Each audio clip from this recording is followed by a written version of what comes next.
এবারে দেখব পাবলো নেরুদার লেখা অসিকে একজন। কবিতাটির উৎস স্প্যানিশ ভাষায় রচিত এই কবিতাটি বাংলায় তর্জমা করেছে নবারুণ ভট্টাচার্য। মূল কাব্যগ্রন্থের নাম বিদেশি ফুলে রক্তের ছিটে। প্রাসঙ্গিক তথ্য: পাবলো নেরুদা চিলি দেশের কবি। স্পেনের গৃহযুদ্ধের প্রেক্ষাপটে তিনি এই কবিতাটি লিখেছিলেন। কবিতাটির মূল ভাষা স্প্যানিশ। কাব্যগ্রন্থের এক্সট্রা ভাগারিয়া কাব্যগ্রন্থটির নাম। মূল কবিতাটি লা ডি চাডা। কবির প্রকৃত নাম নেকতালে রিকার্দো রেইন্স বসায়ালাতু। এবারে এমসিকিউতে আসবো। এক সপ্তাহ আর ড্যাশ কেটে গেল। এখানে হবে একটা বছর। অসুখী একজন কবিতায় কয়েকটি সপ্তাহ বছর কেটে যাওয়ার কথা উল্লেখ করা হয়েছে। একটা অপশান প্রথমে কয়েকটা হবে। শান্ত হলুদ দেবতারা ধ্যানে ডুবেছিল, ঘয়েরটা হবে 1000 বছর। বৃষ্টিতে ধুয়ে দিল, কি ধুয়ে দিল? উত্তরটা হবে ক না, এখানে হবে রক্তের দাগ, না পায়ের দাগ, সরি এখানে পায়ের দাগ হবে। বৃষ্টিতে ধুয়ে দিল পায়ের দাগ, ক। যেখানে ছিল শহর সেখানে ছড়িয়ে রইল, কি ছড়িয়ে রইল?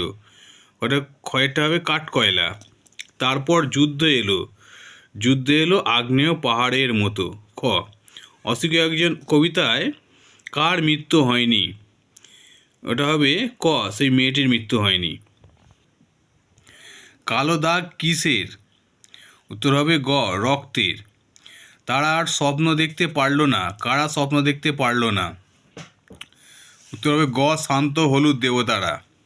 অসুখী একজন কবিতায় কত ঘুমিয়েছিলেন ঝুলন্ত বিছানায়, গ, ঝুলন্ত বিছানায়। অসুখী একজন কবিতায় তর্জমা করেছেন গ, নবারুণ ভট্টাচার্য।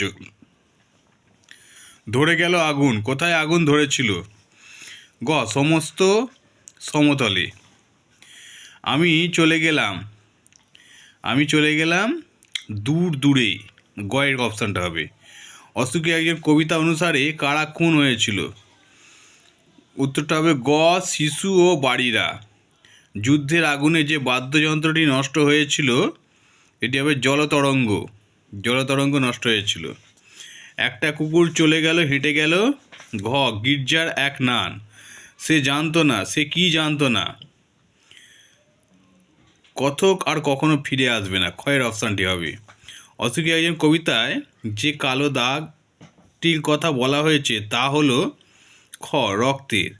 অসুখী একজন কবিতায় উল্লেখিত বীভৎস মাথা ছিল ঘ, মৃত পাথরের মূর্তি।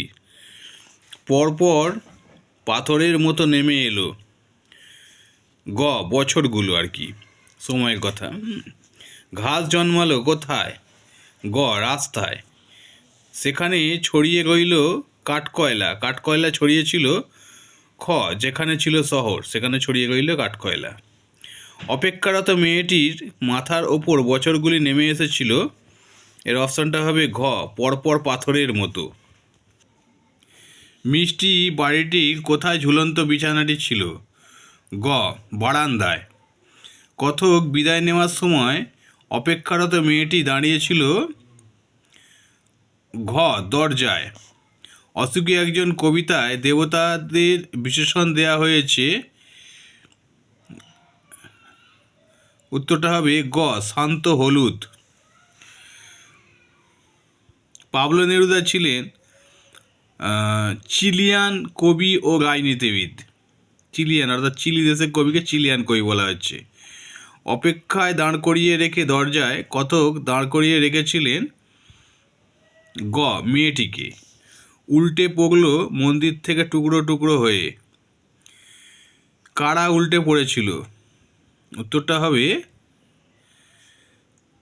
খ, শান্ত হলুদ দেবতারা। এবার এসে কিউ আসা যাক। শিশু আর বাড়িরা খুন হয়েছিল কেন? রক্তের এক আগ্নেয় পাহাড়ের মতো যুদ্ধের করাল থাবার আঘাতে শিশু আর বাড়িরা খুন হয়েছিল। অসুখী একজন কবিতায় কে বাংলায় তর্জমা করেছেন? অসুখী একজন কবিতাটি বাংলায় তর্জমা করেছে নবারুণ ভট্টাচার্য। এটা মাধ্যমিকে এসেছিলো, আলিমেও এসেছিলো এবং হাই মাদ্রাসাও এসেছিলো। তারপর যুদ্ধ এলো। যুদ্ধ কেমনভাবে এলো? তারপর যুদ্ধ এলো কবিতায় যুদ্ধের প্রকৃতি কীরূপ? অসুখী একজন কবিতায় বলা হয়েছে যুদ্ধ এলো রক্তের এক আগ্নেয় পাহাড়ের মতো। যেখানে ছিল শহর সেখানে কি অবস্থা হলো? অসুখী একজন কবিতায় যুদ্ধের পর শহরের অবস্থা কেমন হয়েছিল? যেখানে শহর ছিল ভয়ঙ্কর যুদ্ধ সেখানে ধ্বংসের চিহ্ন এঁকে দিয়ে গেছে। অথবা যেখানে শহর ছিল যুদ্ধ শেষে তা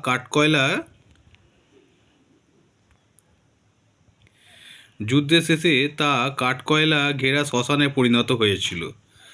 ঘাস জন্মালো রাস্তায়। কখন ঘাস জন্মালো? কথক বিদায় নেওয়ার পর দীর্ঘ সময় অতিবাহিত হয়, বৃষ্টিতে ধুয়ে দেয় তার পায়ের দাগ, এরপরেই ঘাস জন্মায় রাস্তায়। বৃষ্টিতে এসে কি ধুয়ে দিল? বৃষ্টিতে এসে কথকের পায়ের দাগ ধুয়ে দিল।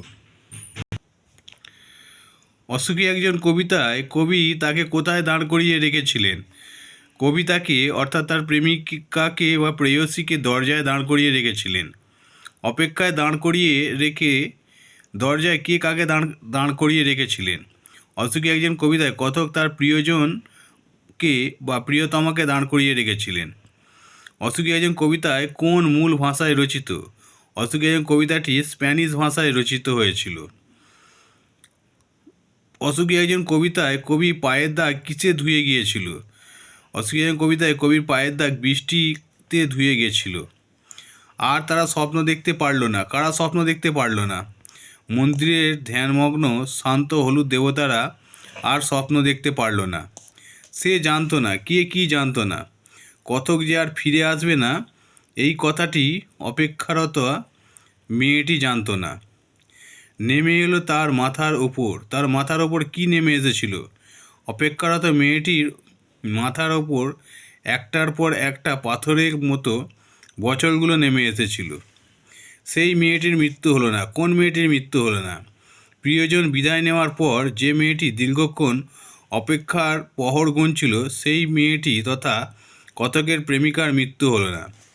সমস্ত সমতলে ধরে গেল আগুন। কেন আগুন ধরেছিল? রক্তের এক আগ্নেয় পাহাড়ের মতো আগত ভয়াবহ যুদ্ধের কারণে সমস্ত সমতলে আগুন ধরেছিল। উল্টে পড়ল মন্দির থেকে। কারা উল্টে পড়ল? মন্দিরের শান্ত হলুদ দেবতারা যুদ্ধের তাণ্ডবে মন্দির থেকে উল্টে পড়ল। সমস্ত সমতলে ধরে গেল আগুন। কেন এমন হয়েছিল? যুদ্ধের সর্বগ্রাসী বীভৎসতায় সমস্ত সমতলে আগুন ধরেছিল। অসুখী একজন কবিতায় যুদ্ধ শেষে মেয়েটি কী করেছিল? যুদ্ধের শেষে মৃত্যুহীনা মেয়েটি কথকের অপেক্ষায় পথ চেয়েছিল। সব চূর্ণ হয়ে গেল। কি কি চূর্ণ হয়েছিল? জ্বলে গেল আগুনে। কি কি জ্বলে